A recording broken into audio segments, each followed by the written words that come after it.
मला आज तुकाराम महाराजांची एक गाथा म्हणावीशी माफ वाटत आहे. नको दाऊ डोळा, माझ्या डोळ्यांना ही पापाची वासना देवारे दाखवू नकोस. त्याहून आंधळा बराच मी, त्यापेक्षा मी आंधळाच बरा. निंदेचे श्रवण नको माझ्या कानी, बधीर करून ठेवी देवा. अपवित्र वाणी नको माझ्या मुखा, त्याहून मुका बराच मी. नको मज कधी परस्त्री संगती, जनातून माती उठता मी. तुका म्हणे मज अवघ्याचा कंठाळा, तू एक गोपाळा आवडसी. त्या गोपाळाची आवडी मला फक्त निर्माण करू दे. न कोणाची निंदा या कानाला ऐकू दे, न मुखातून माझ्या निंदा कोणाची होऊ दे.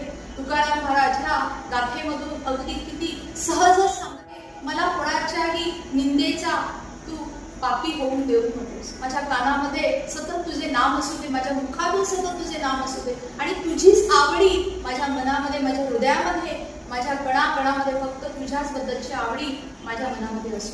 असंच एकदा मला मुक्ताई म्हणजे संत मुक्ताबाई यांचं एक अभंग, एक गाणं आठवलं.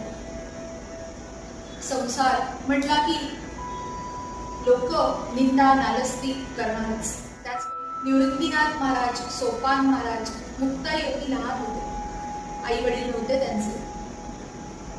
ज्ञानेश्वर माऊलींना आणि त्या मुलांना गावकरी खूप त्रास देत होते. संन्यासाचे पोर म्हणून त्यांना खूप त्रास देत होते. एकदा असेच रागारागाने ज्ञानेश्वर माऊली आपल्या कुटीत गेले आणि दार बंद करून घेतले. मुक्ताई लहान दोजिरी, त्यांची बहीण त्यांच्या मागे मागे मागे मागे आली, पळत आली, बाहेर उभी राहिली. खिडकीपाशी उभी राहून त्यांना विनंती करू लागली की ज्ञानोबा, एवढा लागू नकोस रे. त्यावर तिने ज्ञानेश्वर माऊलींसाठी गाणं म्हटलं. त्यातली 2च ओळी म्हणत आहे.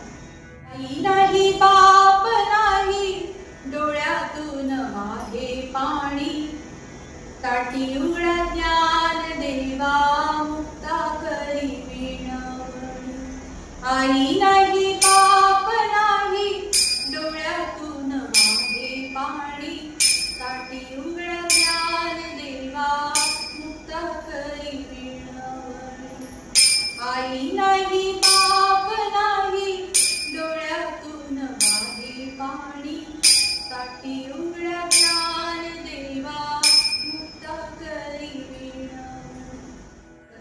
तशीच ती जनाबाई, तिचंही मन विठ्ठलासाठी व्याकुल आहे, पण संसाराच्या राड्यामध्ये तिला विठ्ठला